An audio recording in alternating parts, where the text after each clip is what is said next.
Hi guys, and welcome to this second video in Adobe Illustrator.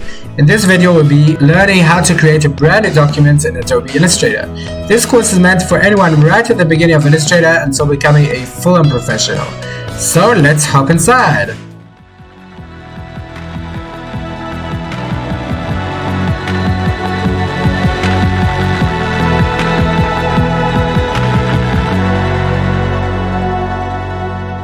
Hi guys, so as you can see, I've got my Adobe Illustrator open already. This is how it should look like, your front page, unless you have an older version or anything of that sort. Otherwise it should look more or less like how it looks here. This top panel, you've got also when you open your documents, so we will learn about those later, you don't have to worry about those now. Here you've got Home. You can see all the brand new features they made, or a quick access to these files. You can choose, let's say, for print, post, this is for art and drawing, etc. You've got here another panel which only the past few years they added, Learn. You've got many lessons and stuff you can learn. You can visit all other lessons on the Adobe site. Under here you've got your own work, which is cloud documents. So if you uploaded any work onto your cloud with your Adobe Creative Cloud, you should be getting this as well. Deleted is just if you deleted anything from your Creative Cloud. And then you've got here Create New and Open. Open is if you made a document already in the past, so you can just easily access it from there. And let's go to Create New. So here you've got a lot of stuff. If you've never opened Illustrator before, this typically will be blank because this is their recent place, anything that you've done recently. Next is you've got saved. These saved items is not like how it works in Photoshop, in case anyone used Photoshop before. So you've got there, let's say you can make your own preset and then you can simply save it there. So this doesn't work like that in Illustrator. Here, anything which you've saved from templates, that means if you downloaded any templates or if you got any templates on Adobe stock, then they'll be saved there. It has nothing to do with saving a preset. I've got a feeling they'll change it at some stage, but so far it seems to be the way how it is. Next is you've got mobile. This is for all your mobile applications. If you're making a website for a mobile phone or any of that kind, you've got it all under mobile. Notice that in the new versions of Adobe Illustrator, you've got templates. So they have tons of templates which you can download for free, and it just helps you set up and it makes it so much easier. It has the right measurements and it has the the proper template without you having to set it up. You can also download so many more in Adobe stock. You can go there. Next is we've got web, which is similar to mobile, just for a web design or web any of that sort, so you can create it here. Then you've got print and film and video, art and illustration, which has most of your regular printing documents. Now we'll go on to this panel on the side. So for example, I choose an A4 page. Under the preset details, you can name your work. Then you got width. It gives it to you here, but in case you have a specific width, you can type it in here. This is a very, very cool feature in all of Adobe programs. Not a lot of guys know it. So if, let's say, I have this A4 page and I want to halve it in half, in other words, to make it an A5, you can press the divide symbol, divide into 2, and if you click anywhere else, it will just give it to you automatically. So that's very amazing. You can also do times 2. If I want to make it, let's say, times 2, you press the times sign, which is a star, times 2, and you get the same result. It automatically does it for you. You can do minus, but those are the main ones you would want to do. You can do times 4 or whatever you want to do.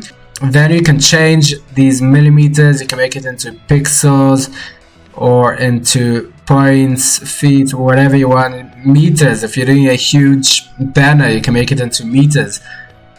Also with this thing, there's a very cool feature. Let's say I type in here millimeters, it will convert it automatically to pixels. Once I click it anywhere else, then it converts that amount into pixels. So let's say I know it's 5 centimeters, so I can just type in 5 centimeters and it will give it to me in pixels. That's very cool. It doesn't have to be pixels, it could be anything, centimeters or meters, whatever you have on the side, that's what will get converted. Here you can choose the orientation, whether it's a horizontal or a landscape. These artboards, how many artboards to create.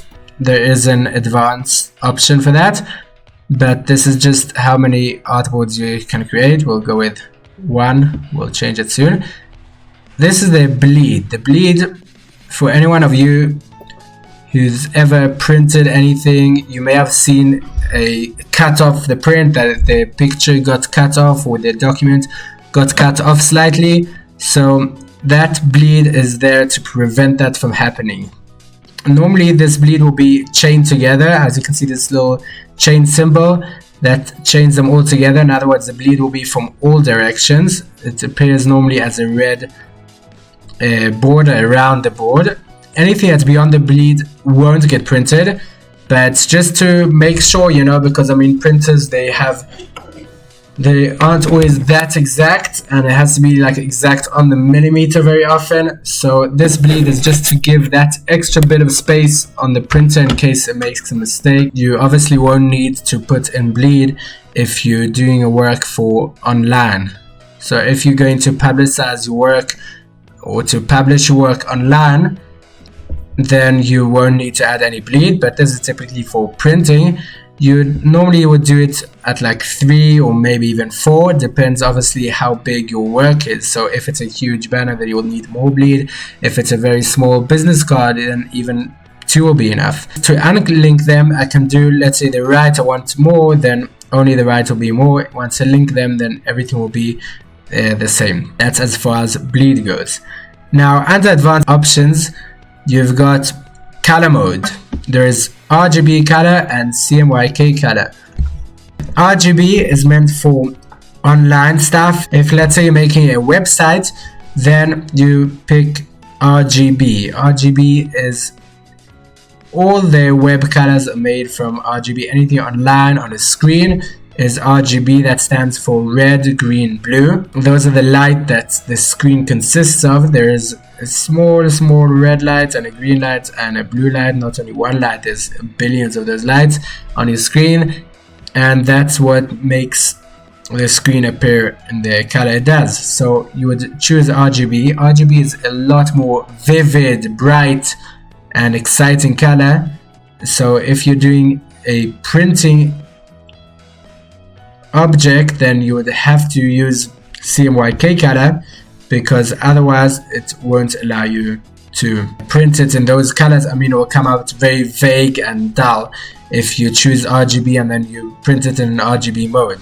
So typically you'll be using CMYK if you're going to print. This exclamation mark here is just because I've chosen this document for online and now I'm using a print color, so it just may appear very dull. We'll learn about those RGB, CMYK and the other modes as well. We'll learn about those later. CMYK is the printer colors, so every printer has those 4 colors in if you're printing in colored, and that's what will make your document in the full color. But as we said before, it's not as vivid as on screen, because simply it doesn't have these lights shining at you. The screen is actually a light shining at your eyes, and this thing is on print on a paper. So if you wanted to have it bright, the best thing will be for a screen is RGB, as we said. The raster effect is how much will you have the resolution on the screen. So this is important. If you're doing it for print, then you must have it 300 pixels per inch. It can't be any less than that because it won't be very clear. If you're doing it for a screen, then even 72 will be enough. If you want very high quality, then 150 will be good. But you don't need to have 300 if you're doing it for online. Then we've got more settings here. This is mainly for more artboards if you're using. So as you can see, these stuff are not available.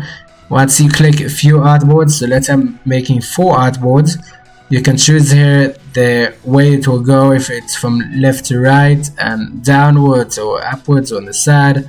You can change each way you want. The spacing between the artboards, the columns, how many artboards will be on one row or column, the size that we've all done here already, and that's basically it. Then you press create document. I don't know how this will look like. I'll just do random numbers in. Okay, so you could actually save a preset, but it doesn't work like Photoshop. As we said, it doesn't, so it just saves the template and it's not very exact. I tried it.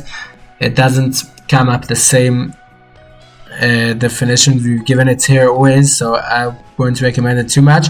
You could also choose from these templates here. You can choose any of the Adobe templates. Otherwise, you just press create document. Let's go for it and see what we get. Wow, this came out weird. So that's it. There you go. Okay, so thank you so much for joining me on this video. We'll be learning slowly, bit by bit, more and more lessons, and hopefully we'll cover the whole of Illustrator. Thank you so much for joining me. If you gained anything from this video, remember to give a like and subscribe, and I'll see you in the next video. Thank you so much.